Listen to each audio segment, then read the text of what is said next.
Buenos días. El tema séptimo lo vamos a dedicar a la política fiscal. La política fiscal, que es la primera de las dos grandes políticas económicas que vamos a ver, la política fiscal consiste en la actuación a través de instrumentos como el gasto público, los impuestos o las transferencias para conseguir objetivos de política económica de un carácter más general, para conseguir objetivos de política económica como pueden ser el pleno empleo, el crecimiento económico o la estabilización de los ciclos económicos. Entrando ya en lo que es la presentación, entrando ya en lo que es el guión del tema, vamos a ver en primer lugar una introducción muy breve. A partir de esa introducción ya veremos cómo integramos la actuación del sector público, cómo integramos la política fiscal dentro del modelo macroeconómico que ya iniciábamos en el tema sexto. En primer lugar, veremos cómo la introducción de las variables de política fiscal, que son el gasto público, los impuestos y las transferencias, modifican los resultados del modelo, principalmente en cuanto a lo que es la determinación de la renta de equilibrio, y a partir de ahí, dentro de ese segundo apartado también, veremos cómo la variación en cada uno de esos instrumentos, la modificación del gasto público, de las transferencias y de los impuestos, dan lugar a modificaciones en la renta de equilibrio. Una vez que hayamos visto lo básico, analizaremos también el déficit público. El déficit público que no es más que la diferencia entre los gastos y los ingresos del sector público considerados conjuntamente. A partir de ahí, ya en el apartado cuarto de este tema, hablaremos de una serie de efectos macroeconómicos de la intervención del sector público en el sistema económico, en la economía, pero lo haremos de un modo menos formalizado del que lo hemos hecho en los apartados, en los puntos anteriores. ¿De acuerdo? Hablaremos de los efectos de las variables de política fiscal y hablaremos también del efecto del déficit público en la economía, tanto en el corto como en el largo plazo. Como podemos ver en la transparencia siguiente, refiriéndonos a la introducción del tema, el principal objetivo de este tema va a ser el ampliar ese modelo macroeconómico que ya iniciábamos en el tema anterior. Y lo vamos a ampliar introduciendo la actividad del sector público como un agente económico más.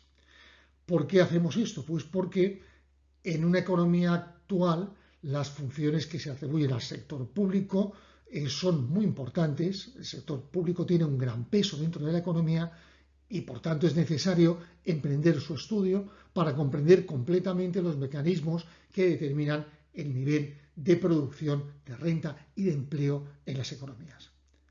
Esa actividad del sector público la tenemos que considerar en la doble vertiente de los gastos y también en la vertiente de los ingresos, en la vertiente recaudatoria.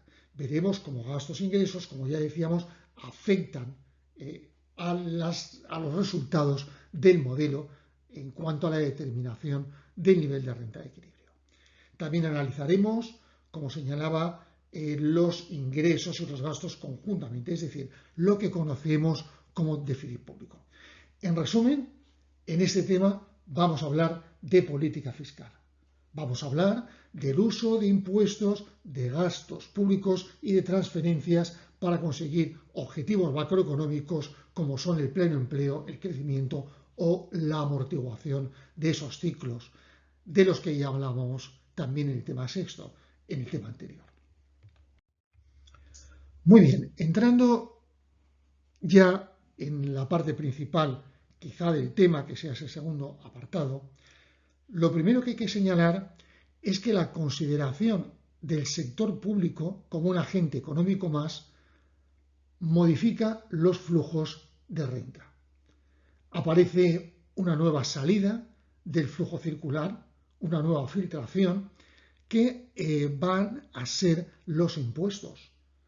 La renta que desde las familias y desde las empresas va hacia el sector público para financiar sus necesidades de gasto.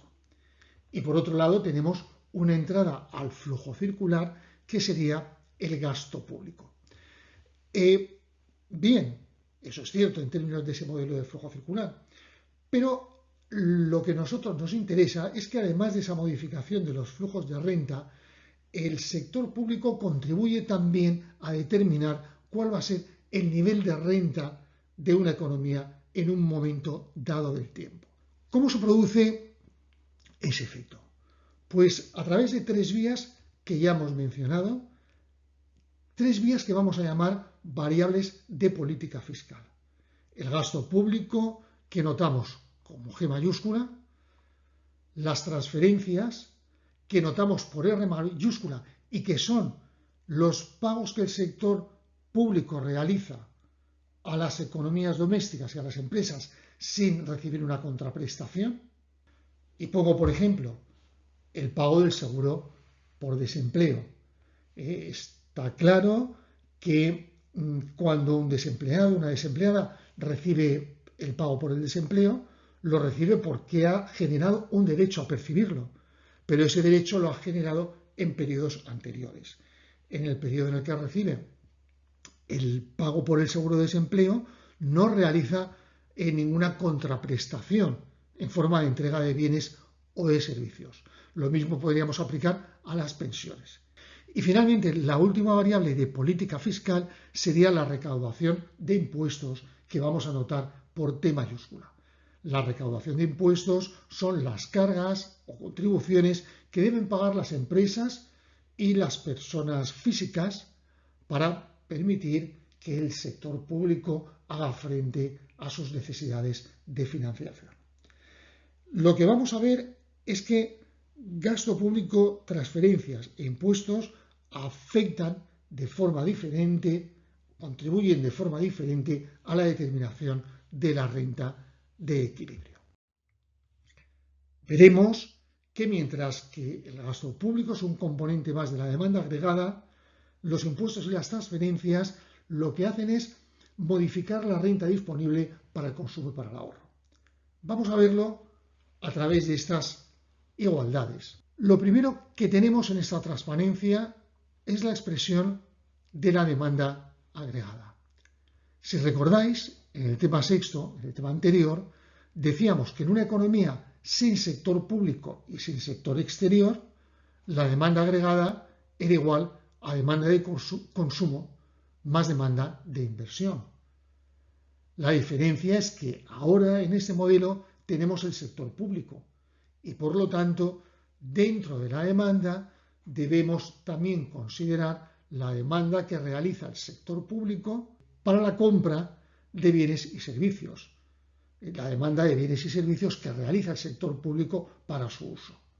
Por ejemplo, pues la contratación de trabajadores públicos, la compra de ordenadores para la universidad o la construcción de un nuevo edificio para un colegio. Todos esos conceptos los incluiríamos dentro del conjunto de la demanda como gasto público. Pero ese no es el único efecto de la intervención del sector público en la determinación de renta. Ya hemos dicho que también a través de los impuestos y de las transferencias se va a afectar al nivel de renta disponible. Y esa renta disponible va a afectar al consumo y al ahorro de las familias. Ahora, cuando existe el sector público, el consumo de las familias, de las economías domésticas, va a depender de la renta, pero no de la renta total de la economía, sino de la renta disponible, es decir, de aquella renta que queda después de pagar los impuestos y de recibir las transferencias que reciben las familias. Desarrollamos un poco esta expresión que tenemos aquí, introduciendo la expresión de la renta disponible, y tenemos que consumo es igual al consumo autónomo más propensión marginal a consumir, que multiplica la renta menos los impuestos más las transferencias. Podemos considerar, además, para hacer el modelo más realista, más próximo al funcionamiento de la economía, que la recaudación impositiva que hemos notado por T mayúscula no es un montante, una cantidad fija, sino que es una proporción que vamos a llamar T minúscula del total de la renta de la economía. Esa proporción, en tantos por cien, podría ser, por ejemplo, el 30% de la renta. ¿Qué tendríamos? Pues que el total de la recaudación en forma de impuestos es igual a esa proporción T por la renta de la economía. Por ejemplo, si, como decía, siguiendo el ejemplo, T minúscula es el 30%, en tantos por cien, y la renta de la economía es de 1.000.000 de euros, por poner un número redondo, un número que no sea muy grande, pues tendríamos que la recaudación impositiva sería el 30% de 1.300.000 euros. Es más realista que consideremos que esa recaudación es una proporción de la renta. Tomamos esta igualdad, la introducimos en la expresión de la función de consumo que ya teníamos antes, sustituyendo a T mayúscula, ¿de acuerdo? Ya tenemos T mayúscula es igual a T por I, y reordenamos un poco los términos de esta expresión de la función de consumo para obtener que el consumo agregado de la economía es igual al consumo autónomo más la propensión marginal a consumir por las transferencias más la propensión marginal a consumir por 1 menos T por la renta total de la economía. 1 menos T por la renta total sería la renta que queda después de pagar impuestos. Luego esta parte del consumo que depende de la renta sería la propensión marginal a consumir por la renta que les ha quedado a las familias después de pagar los impuestos correspondientes. Bueno, pues visto esto, vista la expresión de la función de consumo, lo que hacemos es introducir esa función de consumo que acabamos de obtener dentro de la expresión de la demanda agregada de esta economía con sector público. Sabíamos que la demanda agregada era demanda de inversión más gasto público más demanda de consumo, y ahora lo que hacemos aquí es sustituir esa C mayúscula, ese consumo total, por su expresión en función de los distintos componentes. ¿Qué tenemos, por tanto? Pues esa demanda agregada. Ahora, ¿qué es lo que queremos? Determinar la renta de equilibrio de esa economía con sector público. Y lo vamos a hacer de la misma manera que lo hacíamos en una economía sin sector público. Es decir, igualando el nivel de renta y producción a la demanda agregada. Aplicamos la condición, renta igual a demanda agregada, renta igual a inversión más gasto más consumo. Lo único que nos queda por hacer para determinar la renta de equilibrio es pasar al lado izquierdo de la igualdad todos los componentes que dependen de la renta y al lado derecho todos los componentes que son autónomos, es decir, todos los componentes que no dependen de la renta de la economía. Bueno, pues hacemos esas operaciones paso por paso, no las detallo porque no tiene sentido hacerlas, explicarlas sobre la transparencia, pero podemos ir haciéndolas en casa paso por paso y finalmente lo que hacemos es despejar la renta de equilibrio de la economía. ¿Qué nos dice esta expresión? Que la renta de equilibrio en una economía con sector público es igual a 1 partido por 1 menos C por 1 menos T multiplicado por todos los componentes autónomos de la demanda agregada. Vamos a hacer algo parecido a lo que hacíamos en el tema sexto. A este componente de aquí lo vamos a llamar el multiplicador de la renta, pero el multiplicador de la renta en una economía con sector público. Para diferenciarlo del multiplicador de la renta del tema anterior, del de la economía sin sector público, a este multiplicador le vamos a llamar beta. en vez de alfa. ¿De acuerdo? Por otro lado, a todos los componentes autónomos del gasto les vamos a llamar, tal como le llamábamos en el tema anterior, A mayúscula. Todos los componentes que no dependen del nivel de renta de la economía. Bueno, pues vamos a comparar con el tema anterior. Por un lado teníamos y tenemos el gasto autónomo. En una economía sin sector público, podemos ponernos al lado una impresión de las expresiones del tema sexto. En una economía sin sector público, ¿qué teníamos? Que el gasto autónomo era gasto en inversión más consumo autónomo. Ahora tenemos dos nuevos componentes, dos nuevos ingredientes en la receta. Por una parte, el gasto público, que es demanda y que por lo tanto es gasto autónomo. Y por otro lado, tenemos también la porción C de las transferencias. Esa porción C de las transferencias es también demanda. ¿Por qué? Porque las transferencias que reciben las familias, las economías domésticas, en forma, por ejemplo, de pago por pensiones o de pago por desempleo, en la medida que las gasten, van a ser parte de la demanda. Por otro lado, tenemos el multiplicador en esta expresión. El multiplicador es muy similar al que teníamos en el tema anterior. Si recordáis, en el tema sin sector público, en el tema sexto, el multiplicador era 1 partido por 1 menos C. Ahora es 1 partido por 1 menos C multiplicado por 1 menos T. ¿Por qué aparece este término nuevo? Porque de cada unidad de renta hay una porción T que se dedica al pago de impuestos. Y en esa medida se modifica la expresión del multiplicador.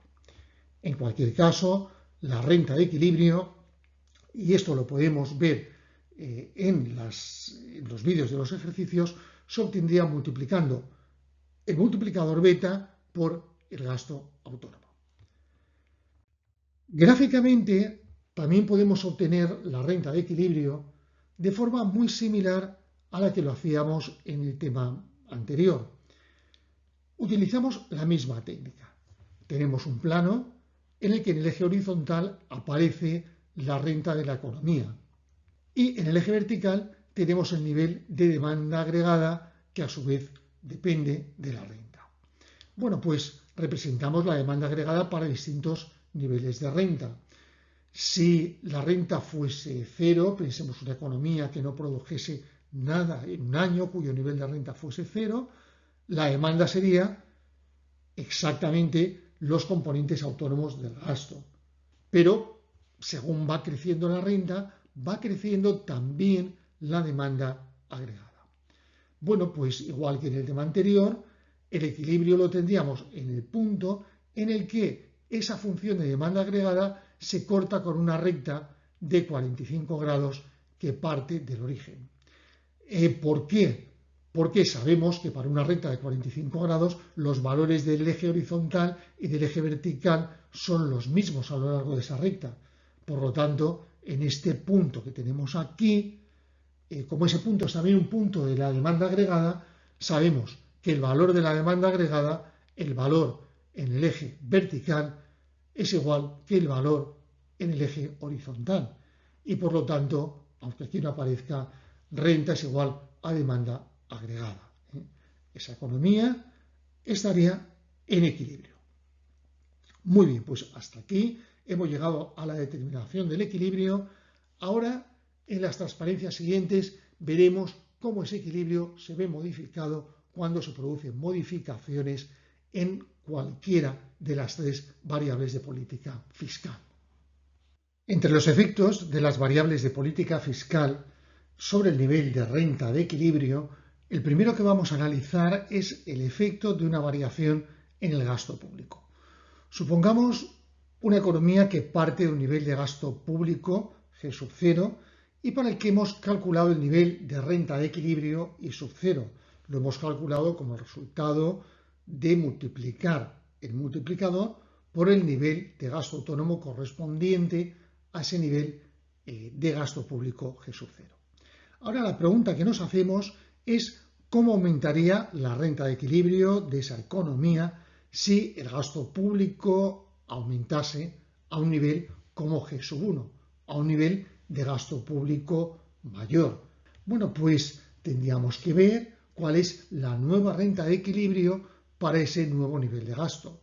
La calcularíamos, esa renta de equilibrio I sub 1, multiplicando el multiplicador, que no se ha visto alterado porque no ha cambiado ninguno de los parámetros que intervienen en su cálculo, por el gasto autónomo resultante del nuevo nivel de gasto público.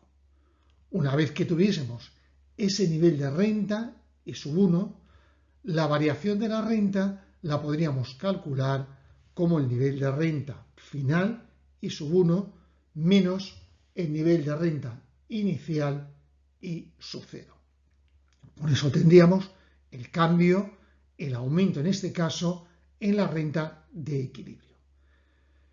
Una forma alternativa de calcular más rápido y directamente la variación en la renta es multiplicando el multiplicador, de acuerdo que como ya vemos no cambia al producirse una variación del gasto, por la variación del gasto. Esto nos daría directamente la variación en la renta de equilibrio. Gráficamente también podemos ver cómo cambia la renta de equilibrio ante una variación en el gasto público. Pensemos que tenemos la situación inicial, la demanda agregada correspondiente a este gasto inicial G sub 0 vendría dada por esta recta que parte en el origen de A sub 0, que es el gasto autónomo correspondiente a este gasto público, y vamos a pensar que por una decisión del gobierno se produce este aumento del gasto público a G sub 1. Veríamos que la demanda agregada se desplaza exactamente en lo que ha sido el aumento del gasto, en G sub 1 menos G sub 0, que es igual a variación de G. Tendríamos que ahora el nuevo punto de corte con el eje vertical está en A sub 1. Ahora bien, ¿cuál sería la nueva renta de equilibrio?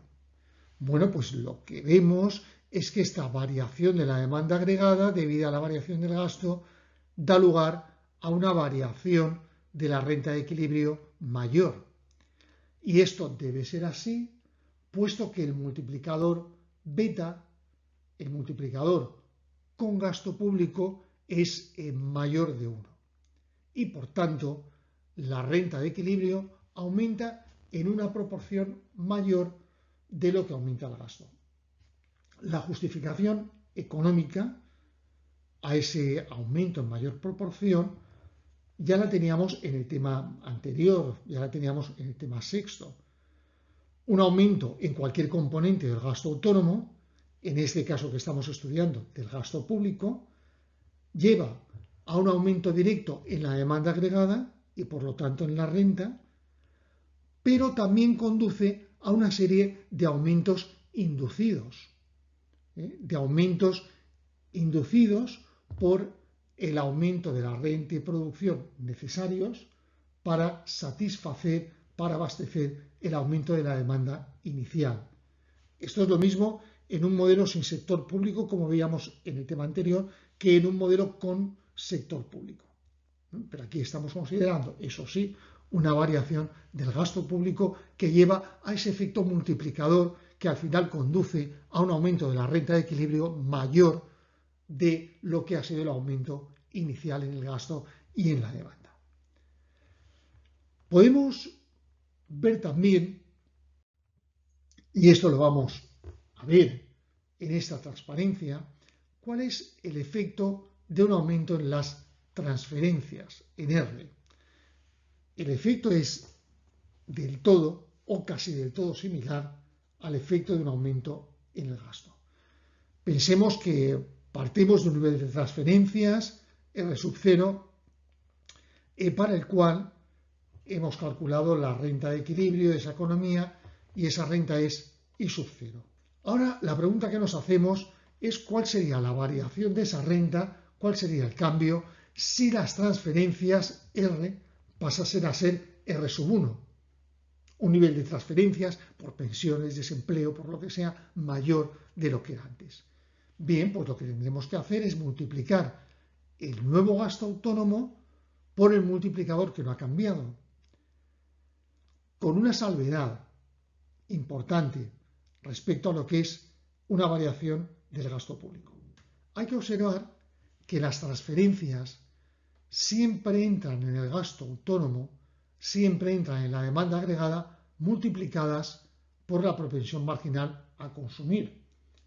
Y el motivo de esto ya lo comentaba, porque las transferencias son demanda solo si se consumen.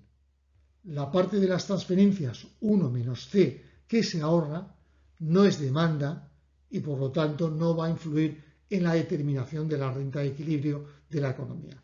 Por eso aquí aparecen las transferencias multiplicadas por C. Bueno, pues tendríamos el nuevo gasto autónomo que está relacionado con las nuevas transferencias. Con esto determinaríamos el nuevo nivel de renta que llamamos I sub 1 y la variación de la renta entre la renta final, I sub 1, correspondiente al nuevo nivel de transferencias, y la renta inicial, I sub 0, correspondiente al nivel inicial de transferencias. Tenemos la variación que también podemos calcular de forma muy similar a lo que ocurría con el gasto directamente, ¿de acuerdo? La podemos calcular de una forma más rápida, multiplicando la variación de las transferencias por la propensión marginal a consumir por el multiplicador beta. Gráficamente también es muy similar al análisis que hacíamos para el gasto público. Lo que hacemos en el caso de las transferencias es también obtener la nueva demanda agregada, de acuerdo, la nueva demanda agregada para el nivel de transferencias R sub 1, que sería, bueno, pues la demanda agregada que teníamos antes, de acuerdo, más C por la variación de R. Le añadiríamos lo que han aumentado las transferencias multiplicado por C.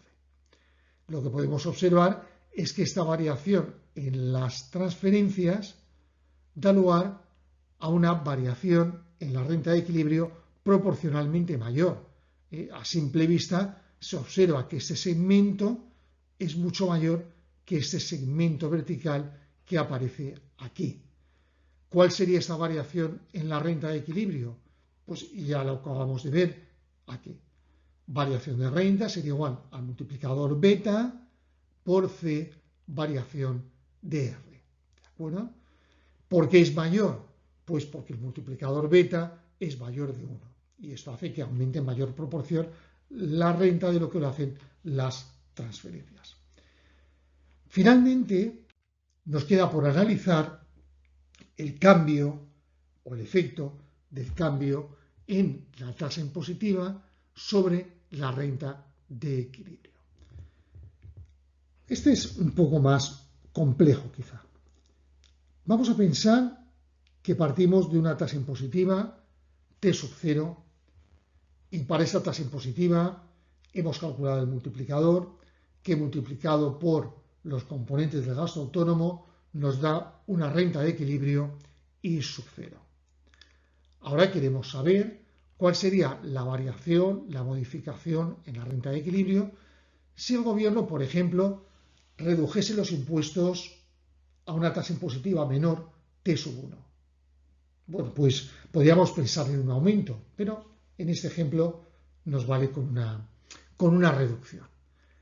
Bueno, pues lo que hay que ver es que cuando varían los impuestos no cambia el gasto autónomo, sino que lo que va a cambiar va a ser el multiplicador, va a ser la expresión del multiplicador. Inicialmente, lo que teníamos es que la renta de equilibrio era igual al multiplicador correspondiente a la tasa impositiva inicial T sub 0 por el gasto autónomo. Si el gobierno decide bajar los impuestos a T sub 1, de este gasto autónomo no va a cambiar nada. Ni cambian el gasto público ni las transferencias, ni la inversión, ni el consumo autónomo. Lo que cambia de esta expresión es el multiplicador. ¿De acuerdo? Ahora tenemos que calcular el multiplicador para T sub 1. ¿De acuerdo? Una vez que tengamos ese nuevo multiplicador y esa nueva renta de equilibrio, que vamos a llamar I sub 1, ya podemos calcular la variación de la renta de equilibrio como I sub 1 menos I sub 0, como la renta final menos la renta inicial. Podemos ver que esa variación de la renta va a ser un aumento. Al ser menor la tasa impositiva, podemos comprobar que el valor de este multiplicador beta va a ser mayor para esa tasa impositiva menor de lo que lo era el multiplicador para una tasa impositiva T sub 0. ¿De acuerdo? Ese razonamiento lo dejo para vosotros. Es de lógica pensar, por otro lado, que con una tasa impositiva menor, como T sub 1, se va a liberar más renta porque el sector público va a dejar de recaudarla en forma de impuestos, al ser la tasa impositiva menor. Por lo tanto, pues las economías domésticas de cada unidad de la renta total de la economía dispondrán de una parte mayor para consumir. Y por tanto, el nivel de demanda y el nivel de renta correspondiente a la tasa menor T sub 1 va a ser mayor que el correspondiente a una tasa T sub 0. Muy bien, pues tenemos el razonamiento. Yo siempre aconsejo aquí que paralelamente a la teoría vayamos repasando los ejercicios de las transparencias de ejercicios, ¿de acuerdo? Pero en cualquier caso tenemos el cálculo. Lo que nos faltaría sería el razonamiento gráfico de la modificación de la situación de equilibrio ante una variación en los impuestos. Y este razonamiento gráfico lo tenemos aquí en el gráfico de la izquierda. Como siempre tenemos los niveles de renta y los niveles de demanda en el eje vertical. Representamos la función de demanda agregada inicialmente para la tasa impositiva inicial. Tendríamos esta función de demanda agregada que aparece en este lugar. Para esta demanda agregada, en el punto de corte con la recta de 45 grados, tendríamos el equilibrio inicial para esta renta I sub 0. Ahora pensemos que, como hemos dicho al inicio de esta transparencia, el gobierno decide bajar los impuestos a una tasa menor que llamamos T sub 1. ¿Qué ocurrirá? Pues se puede ver que la pendiente de la demanda agregada va a aumentar. ¿De acuerdo? Este coeficiente que multiplica la renta va a ser mayor con una tasa menor como T sub 1 de lo que lo era con una tasa como T sub 0. ¿Por qué? Porque este número 1 menos T sub 1 va a ser un número mayor y por tanto multiplicado por C nos va a dar un número mayor que C por 1 menos T sub 0. Por lo tanto, en resumen, lo que vamos a tener es que la demanda agregada gira, ¿de acuerdo? Y tiene una pendiente mayor de lo que la tenía con la tasa impositiva inicial. ¿Por qué cambia la pendiente sobre este punto y no se modifica el punto de corte con el eje vertical? Pues por una razón muy fácil. Porque el gasto autónomo sigue siendo el mismo. De la inversión, del consumo, del gasto público y de C por R no ha cambiado nada. Luego tenemos el mismo punto de corte y lo que cambia es la pendiente, de acuerdo, de la demanda agregada. En cualquier caso, aumento de la pendiente, el punto de corte con la recta de 45 grados sería este de acá y por lo tanto la renta de equilibrio sería I sub 1, que es mayor que I sub 0. Una caída en los impuestos da lugar a un aumento en la renta y producción de equilibrio. Adiós.